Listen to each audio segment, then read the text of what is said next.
그날 밤 공여자가 취소됐대라는 한 문장이 채 끝나기도 전에 지은호의 심장이 먼저 멈칫했는데요. 누구의 생명이 멈출 수도 있다는 사실과 누군가의 욕심이 그 자리를 대신 채웠을지 모른다는 의심이 동시에 밀려왔습니다. 사건의 시작은 의외로 사소했는데요. 정순이 식당으로 택배 상자가 여러 개 배달됐고 상자 안에는 아기 옷들이 잔뜩 들어있었어요. 정순이는 우리 가게에서 기부 바자회라도 하자는 건가 하고 웃어 넘기려 했는데 동봉된 쪽지에 적힌 문장이 마음을 걸게 만들었죠. 산을 넘자. 미져야 본전. 투박한 글씨였는데요. 누군가 등 떠밀리듯 급하게 써낸 위로 같기도 거래의 암호 같기도 했습니다. 바로 그때 식당 앞에서 고성이 터졌습니다. 너 같으면 시원하겠냐? 아들놈이 이렇게 등신짓을 하고 있는데. 거친 목소리는 박진석이었고 맞은편에서 고개를 숙인 사람은 박성재였습니다. 박진석은 성재에게 회사 기부 프로젝트의 계약서 문제를 따지고 있었는데요. 어린이 이식되기자 후원 사업의 기부금 일부가 회계에서 빠져나갔다가 다시 들어온 흔적이 발견됐고 그 과정에서 스폰서 선정 순서가 교묘하게 바뀐 정황이 드러났다고 하더라고요. 박성재는 억울함과 부끄러움을 동시에 붙잡고 서 있었는데 그런 표정을 본 적이 없던 정순이가 조심스레 다가가 물었죠. 혹시 그 바자회 아기들 수술 돕는 거 그거 말씀이세요? 박진석은 버럭 되물었습니다. 아줌마가 그걸 어떻게 아시오? 정순이는 손을 내저었어요. 우리 가게로 아기 옷이 잔뜩 와서요. 기부를 부탁하는 쪽지랑 같이요. 근데 이게 영 마음이 깨끗한 글씨가 아니라서요. 박성재의 얼굴이 더 어두워졌습니다. 박성재는 그런 류의 손글씨 사인을 잘 알고 있었거든요.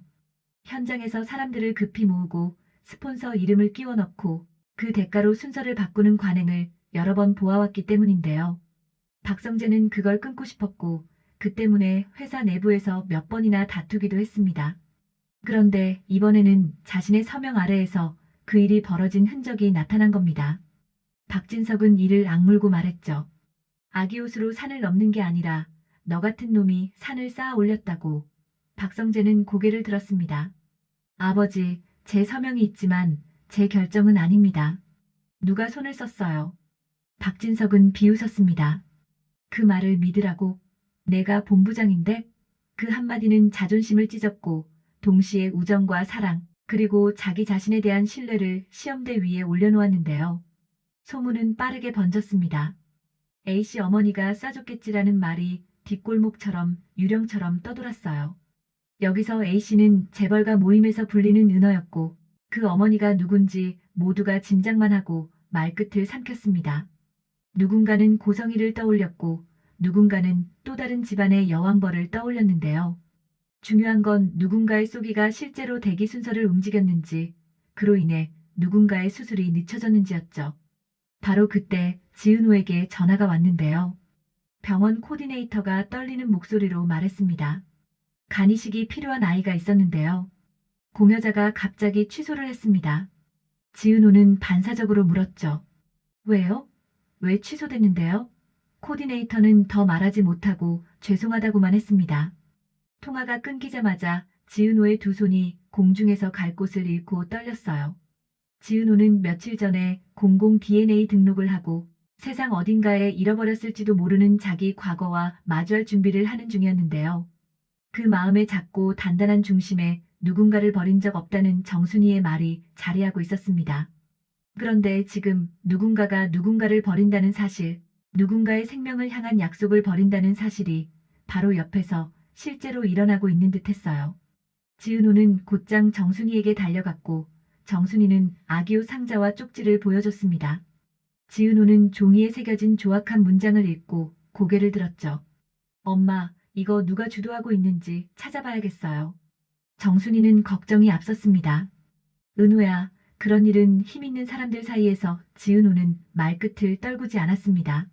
엄마, 저는요, 제 과거를 찾고 싶다고 DNA를 등록했는데요. 그건 제가 제자리로 걸어가고 싶어서였어요. 그런데 눈앞에서 누군가의 자리, 누군가의 순서가 돈으로 밀린다면요. 제 걸음이 무슨 의미가 있겠어요. 정순이는 그 말에 더는 말리지 못했어요. 마음이 단단해진 딸의 얼굴에서 지은호는 이미 누구의 딸이라는 틀을 넘어 자기 이름을 지키려는 사람으로 서 있었거든요. 한편 김다정은 약봉투를 정리하던 손을 잠시 멈추고 김장수를 바라봤습니다. 김장수는 기억이 새어나가는 두려움을 여전히 속으로만 삼키고 있었는데요. 김장수는 딸의 눈빛을 못 본 척하며 괜찮다고 말했지만 다정은 고개를 저었죠. 아버지, 이번에는요, 우리 숨기지 않기로 했잖아요. 병원 가자고요. 그리고 혹시 아버지 아는 사람 중에 이식 대기 중인 아이 이야기를 들으신 적 있어요? 김장수는 눈을 찡그렸고 몇 번이나 물속에서 떠오르는 무언가를 잡으려는 듯 말끝을 멈췄습니다. 누가 그랬던 것 같은데 누가였더라. 옆에서 조옥래가 말했죠. 장수 영감, 기억나면 그때 말해도 늦지 않아. 우선 우리 검사부터 가. 두 노인은 서로의 팔을 가볍게 잡았습니다. 둘의 고지식한 방식 정면으로 문제를 보는 방식이 이번에도 가족을 붙잡아 줄지 모두가 마음속으로 기대했어요. 그 무렵 이수빈은 박성재에게 연락을 보냈습니다. 오늘 점심 괜찮으세요? 저는 괜찮습니다. 이 한 문장에는 수빈의 성격이 고스란히 배어 있었는데요. 가볍게 보이지만 계산은 끝난 상태. 그러나 이번 계산은 마음의 손익계산서였죠. 수빈은 만나자마자 말했습니다.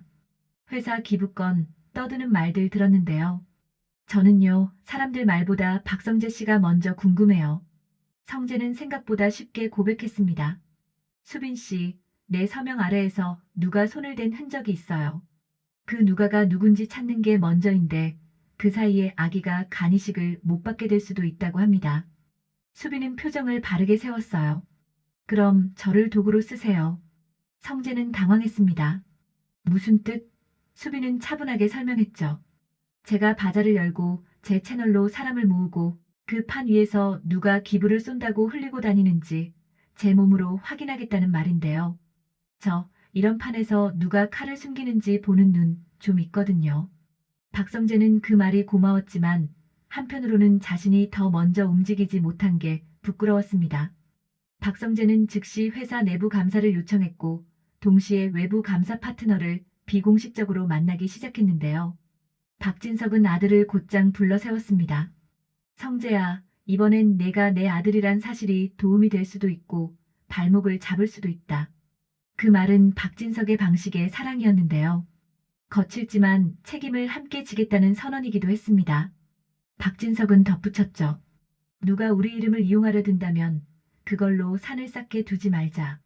같은 시간 이지혁은 회사 프로젝트 팀원들을 모아 회의실에서 말했다고 합니다. 우리가 협력하는 재단 리스트, 그리고 최근 3개월 결제선의 타임라인을 새로 그려보겠습니다. 내가 개인적으로 아는 이름도 있을 테니 다 올라오면 내가 먼저 보죠. 누군가는 속으로 수군거렸어요. 경험도 별로 없는 놈이 어떻게 한 방에 꼭대기를 올라갈 생각을 해? 그러나 이지혁은 그런 말을 듣지 않는 쪽을 선택했는데요. 들은들 흔들릴 것 같지 않았고 흔들린들 그 흔들림으로 바뀔 게 없다는 걸 알았기 때문이죠. 이지혁은 지은호에게 받은 차가운 대답을 생각했습니다. 그 대답이 자기 자존심을 상하게 했을지 몰라도 동시에 자기 마음의 위치를 명확히 해주었거든요. 흔들지 않되 멀지 않은 곳에서 버틴다. 그 문장이 업무에서도 통하더라고요.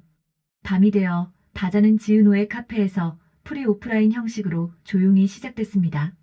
수빈은 본인의 채널에 아기옷 바자, 손익은 투명하게 공개합니다라고 올렸고 사람들은 조용히 그러나 빠르게 모이기 시작했습니다.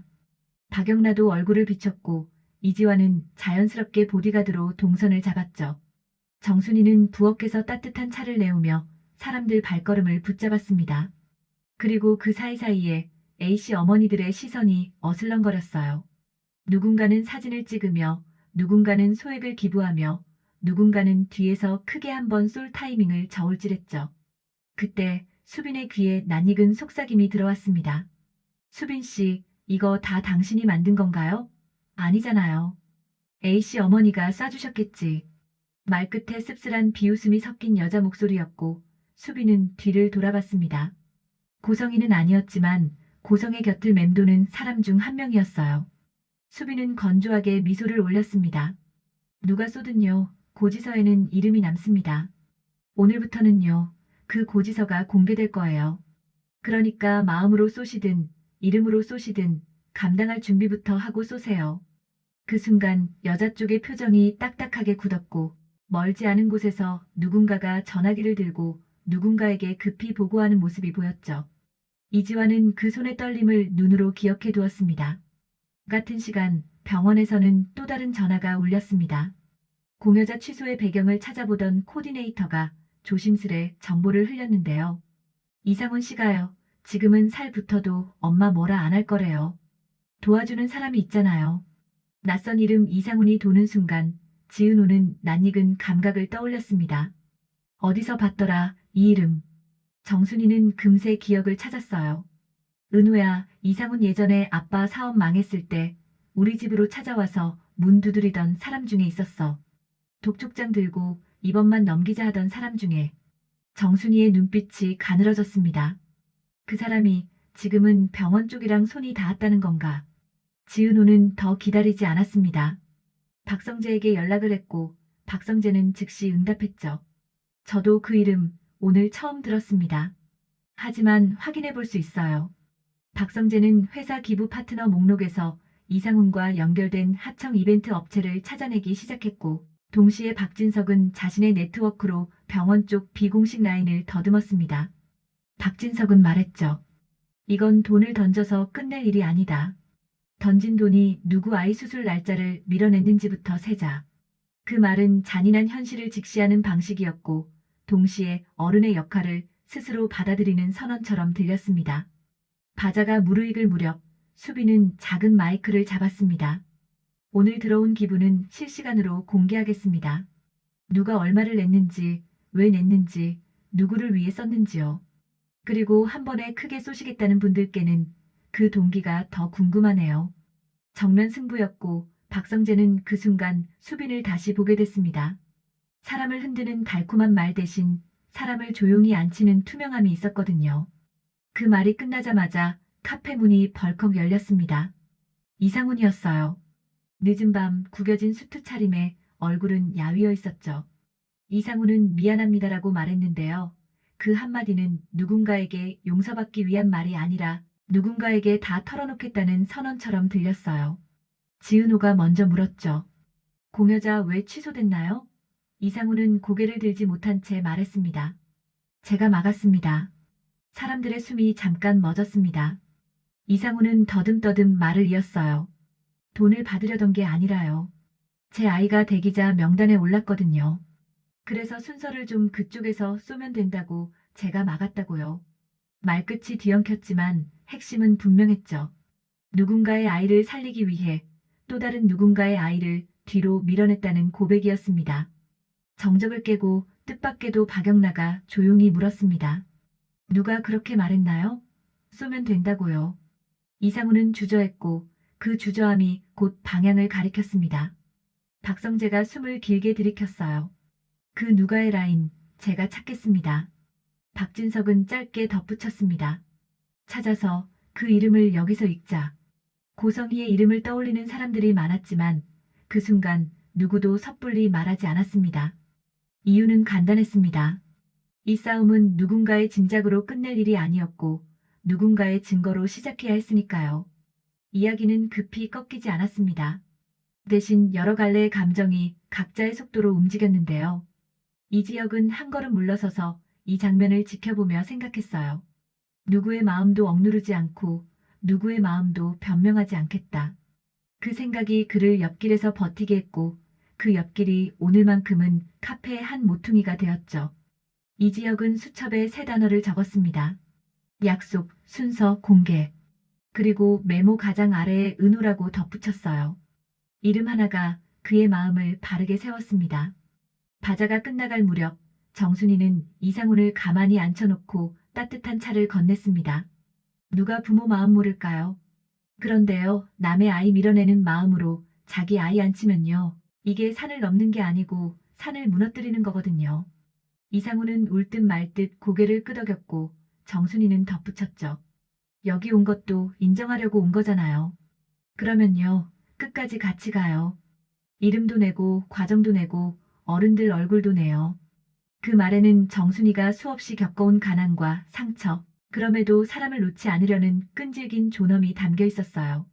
다음 날 김다정은 김장수와 병원에 갔습니다. 검사 결과를 기다리는 동안 김장수는 창밖을 보다가 문득 말했어요. 나 옛날에 어떤 아이 이름을 들은 것 같은데 그 이름이 말은 여기서 또 끊겼습니다. 기억에 실은 달아있었고 당기는 손도 떨렸어요. 그런데 이상하게도 그 떨림 자체가 다정에게는 희망처럼 보였는데요. 왜냐하면 끊어지지 않으려는 의지가 보였기 때문이죠. 다정은 아버지 손을 잡았어요. 아버지, 천천히 괜찮습니다.